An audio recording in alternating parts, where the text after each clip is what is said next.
All right, today I'm talking about Ultimate Fantastic Four Volume 5 crossover. Remember last time when I got really excited that Mike Carey was going to be writing Ultimate Fantastic Four? That lasted about 2 issues. This volume is written by Mark Millar. He is back. He co-wrote the first volume with Brian Michael Bendis, and art is done by Greg Land. I don't often go into art in these reviews. Mostly it just slips from my mind. I don't do it on purpose. I really hate Greg Land's art. It's very stiff. And that's because he is very clearly tracing his art from softcore porn. I don't need to see that. I would rather someone put a little bit more effort into their art. So I really hate the art here. Having said that, I don't hate this volume. It does a lot of things that I really like. I just wish that it had a better artist here. For one, Mark Millar does not go into his excesses like he normally does. If you look at the Ultimates by Millar or Ultimate X-Men, he's doing a lot of extreme stuff, like Quicksilver and Scarlet Witch are having sex, and I mean that's implied in the Millar stuff. It's outright stated in the Jeff Loeb stuff that came later. Or like Wolverine tries to kill Cyclops so he can get with Jean Grey. It's taking what you know from the main Marvel Universe and it's turning it up to 11. Captain America is still a veteran from World War II, except he acts like a complete jackwagon.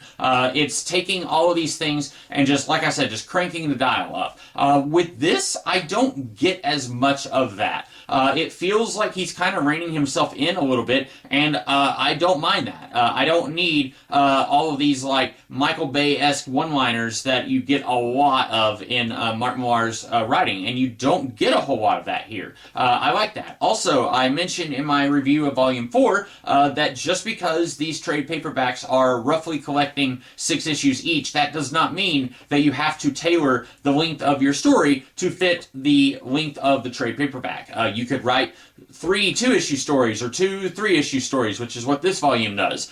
We start with Reed Richards has been communicating with a Reed Richards from another reality. We think that it's the main 616 Reed Richards, but it turns out it's not.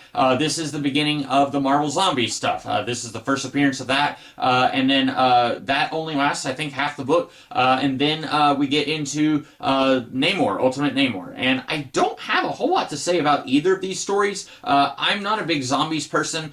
This is fine, just a quick little 3-issue jaunt into a zombie universe that is very similar to the main 616 universe, but a little different. Captain America is actually, I think, Colonel America or Commander America or something. So it's not exactly the main 616 universe, but a quick little 3-issue zombie story is fine. I never read any of the spin-offs with the Marvel Zombie stuff. That just never appealed to me. And then we get the Namor stuff. I like that this is taking the basic concept of Namor, but doing it just a little bit different. In the main Marvel Universe, Namor is a prince. He's got a temper problem. Sometimes he's an adversary to the heroes. Sometimes he's an ally. Here, we're kind of playing with that, but instead of him being a prince, no, he's just a straight-up criminal that the Atlanteans imprisoned for like 9,000 years. I like that he is not...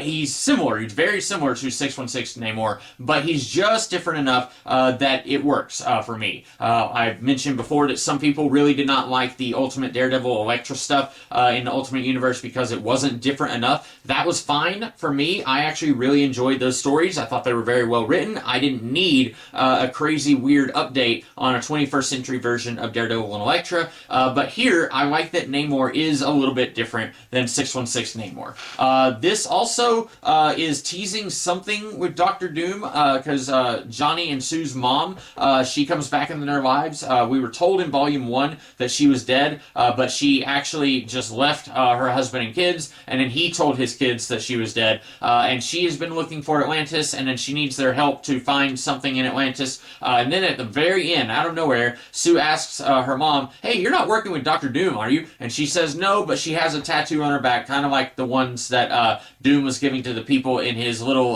village that he was living at in was it Volume 2, I think? And so we're going to do something with Doctor Doom, maybe. And I don't remember how long Moar stays on this run, or if he leaves pretty soon after this. But I think that this ends up getting paid off in the Ultimatum run, which I have not read. But I think that Mary Storm does show up again later after the Ultimate Fantastic Four series was done, I think. But yeah, not a fan of the art. I never have been. But I like we get two shorter stories here, and both of them are pretty good. We get to see the Fantastic Four actually doing some teamwork here, which is nice.